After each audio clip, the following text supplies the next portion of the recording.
ሰራተኛዋ አደይ እምን ላይ ደረሰች? በገጠር ገብታ ነበረ። ገጠር ያሉ ቤተሰቦቿ ከዚህም በፊት ባለትዳር እንድትሆን ባለቤት አምጥተውላት ነበር። የትዳር አጋር፣ የህይወት አጋር ማለት ነው። እነሱ ወደው ፈቅደው እናትሽንም አባትሽንም የምትቀይሪበት እኛ የወደድነውን እንጂ አንቺ ያመጣሽውን አንቀበልም ብለዋት፣ አባቷም የአደይ አባት ከዚህም በፊት እድርሻለሁ ብሎ ሲያስገድዳት ነበር ወደ ከተማ የገባችው ማለት ነው። ከዛ አልፋ አሁን ደግሞ ወደ ገጠር ገብታለች ማለት ነው። ገጠር የገባችው ለምንድን ነው? ከፍቅር ጋር ተጣልታ ነበረ። የፍቅር እናት እንግዲህ ውጭ ብላሻለች እናቴ ብላ ስትላት ወጥታ ሌላ ቦታም ስራ ገብታ ነበረ። ለሚም ማስገብታት ነበር። ከዛ ወጥታ ሀገሯ ጠቅልላ ገብታ ነበር። ግን እሳ አደይን ገጠር ያሉ ወንዶች ደግሞ አላስቀምጣት አሉ ማለት ነው። በዛ የተነሳ ደግሞ ዴቭም ተከትሏት ከእህቱ ጋር እንደዚሁም ሊዱ ጋር ሆነው ሂደው ነበር። ደመቀና እንትናማ አብረው ተከትለው ሂደው ነበር። ሰላም ሰላም ውድ ቤተሰቦቼ፣ ዛሬ ደግሞ ክፍል 62 ነው። አደይ በገጠር ልታይታለች ማለት ነው። ከዚህም በፊት አሻፈረኝ አልፈልግም ብላ ነበር የመጣችው። አሁንም ደግሞ እሷን ካላገባሽ ሙተን እንገኛለን፣ እናቷ እንድታገባ አትፈልግም ማለት ነው።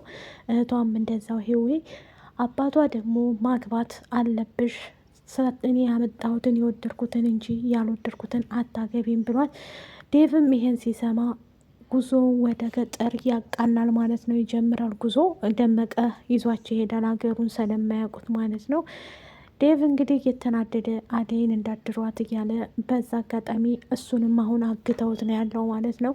እጅና እግሩን አስረውት ከዛ እሷን ደግሞ ወደ እታጨላት ሙሽራ ውሰዷት ይላቸዋል ማለት ነው አባታቸው ለጋርዶቹ። እነሱም ደግሞ እሷን ይዘዋት ሲሄዱ ዴቭም ስለታገተ እጁም እግሩም ስለታሰረ፣ እንዴ ምን ማለት ነው? አደይን ከወሰዷትማ እኔም እንዴት ነው የምችለው? እያለ እንትና ደመቀ ይመጣል። እንደ አጋጣሚ ሲመጣ ደመቀ ይፈታዋል ማለት ነው። ድረሱላት ለአደይ፣ እኔ እግሬን ከእጄን ከፈታችሁኝ ራሴ ፈተዋለሁ እግሬን እያለ አደይ አደይ ይላል ማለት ነው።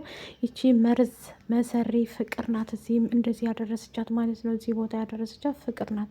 ፍቅር ባትመጣ ይሄ ሁሉ አይፈጠርም ነበረ። ይቺ መርዝ ማለት ነው። ይህ ሁሉ የአደይ ስቃይ የበዛባት ምንድን ነው? ፍቅር ነች ማለት ነው። ገጠርም እንድትገባ ያደረግቻት ፍቅር ናት። እስቲ ገጠር ይሻል እንደው ደግሞ ብላ ነበር የሄደችው። አሁን ላይ የአደይ አባት እሱ ካላገባሽ ያመጣንልሽን ካላገባሽ ሙቼ እገኛለሁ፣ ራሴን ሰቅዬ እሞታለሁ ብሏል ማለት ነው። እሷም ደግሞ በፍጹም እኔ ላገባ አልችልም ብላለች። እንትናን ዴቭንም ደግሞ የከተማ ጎረምሳ ወደሽልኝ ነው እኔን እዚህ አላገባም ያልሽኝ ይላል ማለት ነው አባቷ። እሷ ደግሞ እንደዛ አይደለም ትላለች። እሱም ደግሞ አዞ ይወጣል አባቷ ማለት ነው። ዴቭን ቀጥቅጡት ይላቸዋል። ጥጋብ እንዳይመስላችሁ የጥጋበኛ ከየት ነው የመጣብን እያሉ በጣም እሱም ይሰቃያል። አደይም ደግሞ እኔ በአንቺ ብዙ ነገር ሁኛለሁ፣ አሁንም ደግሞ እስከ መጨረሻዋ ድረስ አብሬሽ ነኝ፣ መሞት ካለብን አብረን ነው የምንሞተው ይላታል ማለት ነው። አሁን ላይ ያለችበት አደይ ምስኪን ናት። ስቃዋ በዝቷል። አባቷ አስሮ እጇንም እግሯንም እየገረፋት ነው። አደይንም እንግዲህ ድንግልናዋን እንወስዳለን እንጂ እንዴ ድንግሏንማ እዛው አስረክበው ሳትመጣ አትቀርም ይላል ማለት ነው። እንዴ እዛማ ማስረከብ የለባትም፣ ምናልባት እንኳ መሞከር አለብኝ፣ ምናልባት ሊኖር ይችላል። ኧረ ድንግልና እንትን ነው እንዴ! እና በገጠር ደግሞ ድንግልና ክብር ነው አሉ ጋይስ። እና በዛ የተነሳ እየተናደዱ እነሱም ይዘዋት ይሄዳሉ ማለት ነው። ዴቭም ሊዱም ደግሞ ሂዊ ታመነጫጭቃታለች። እንደፈለገች አልሆነችላትም። ምክንያቱም እኔን ከዚህ በፊት ብዙ ነገር አሰቃይተሽኛል፣ አዲስ አበባ ያለው የእህቴ ስቃይ በዛ የተነሳ አንቺንም አሰቃይሻለሁ ትላታለች ማለት ነው ሂዊ። ምክንያቱም አዴይን ብዙ አሰቃይታችሁብኛል። አዴይን ያሰቃያችኋት ለምንድን ነው? እኔ ደግሞ የበለጠ እማያይሻት አዴይን ስታሰቃያት የኖረች ናት። እች ልጅ አትመኛት ትላለች ማለት ነው። ሂዊም ለእናቷ እንደዛ እያለች እየነገረች የአዴይ ካሁን አዴይ መጣይ ቀራይ ገደላት ወይስ ምን አረጋት እያሉ ግራ ተጋብተው ውጭ ደጁን ማየት ይጀምራሉ ቁጭ ብለው። ሊዱም ደግሞ እኔ ጨንቆኛል እዚህ መሆኔ፣ ገጠር ላይ ተቀምጬ አገሬ ናፈቀኝ፣ እባክሽን ሂዊ ወደ አገሬ ወይ መልሽ ትላታለች። እሷም ደግሞ ማን አስገደደሽ? በዛ ላይ ደግሞ እዚህ ቦታ ላይ ቀሚስ መልበስ አለብሽ፣ እንደዚህ ሱሪ መልበስ አትችም ይሏታል።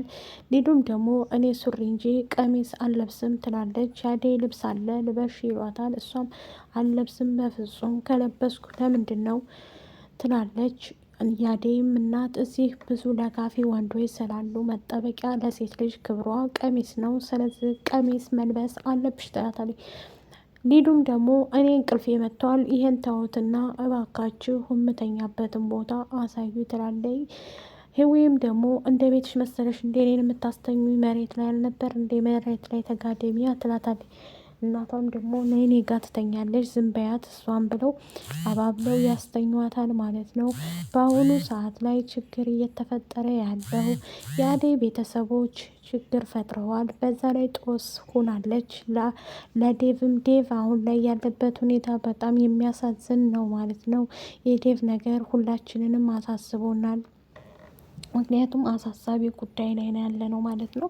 በፊት ላይ እንደዚህ አልነበረም ማለት አደይ ያው በፍቅር ምክንያት ፍቅርም ደግሞ ስርዓትሽን ያጂ አሁን ትንሽ ነሽ እያልኩ ዝም ስልሽ ብላ እናቷ በጥፊ ትመታታለች። ቤዛንም እንደ ሰራተኛ አርጋ እየተጠቀመችባት ነው። ፍቅርም ደግሞ እንዲህ ካልሽኝ አባቴ ጋ ነው የምሄደው ትላለች። አረ ያንቺ ማስፈራራ አባትሽ ነው እንዴ? ዝም ስልሽ ቀበሽ አደይን አባረርሽ፣ አሁን ደግሞ ይችን ቤዛን ካላባረርሽልኝ ሞቼ ይገኛለሁ ትላለች እናቷ። እናቷም ደግሞ ለምንድን ነው ሰራተኛ እኔ አባሪ ሳልልሽ የምታባሪያቸው? ስለዚህ አንቺ ልጅ ከማን ጋር ነው የምኖሪው? እሷም እነ ኤላ ጋር ታሄዳለች ማለት ነው። ቤዛን አባረዋታል። አሁን ደግሞ ቤዛ ሄደችበት ምክንያት ያው ይቹ ፍቅር ናት። ፍቅር እያባረረቻት ነው። ባርኮቴም ጋር ደግሞ ለእናቱ ፍቅረኛ ናት ብሎ ስላልተናገረ በጣም ትልቅ ጠብና ችግር ውስጥ ስለገቡ በአሁኗ ሰዓት ግራ ተጋብተዋል ማለት ነው። የአደይም ነገር ከቀን ወደ ቀን እየተፈራረቀባት እየተቀጠቀጠች እስከ መደፈር ደርሳለች ማለት ነው። አሁን አገር ቤት ገብታ ከሀገር ቤት እንግዲህ የከተማ ያሸንፋል እነ ዴቭ ወይስ ደግሞ የገጠሮቹ ያሸንፋሉ የሚለውን የምናየው ይሆናል ማለት ነው።